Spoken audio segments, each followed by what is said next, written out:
Төзүчеләр урамындагы 10-нчы йортта капиталь ремонт эшләре башланды. Эшләрнең сыйфаты Түбән-Кама районара дәүләт торак инспекциясе контролендә. Капиталь ремонтны исә районда ел сайын тәҗрибәле подрядчылар башкара. По мере выполнения работ мы приезжаем, смотрим, даем замечания.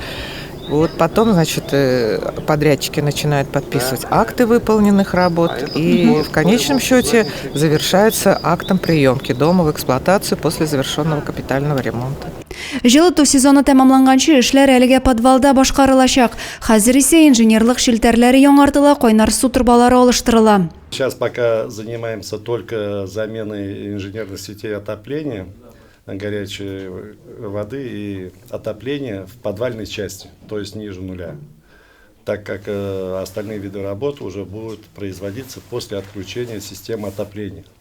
Төзүчеләр проспекты 10-нчы йорт территориясендә безнең Ишегалды республика программасы буенча яңартылачак. Биредә балалар уен мәйданчыгы, спорт комплексы барлыкка киләчәк. Буларның барысы да йортта яшәүчеләрнең теләк тәкъдимнәрен исәпкә алып башкарыла. Будут, значит, заменены скамейки на новые, урны на новые.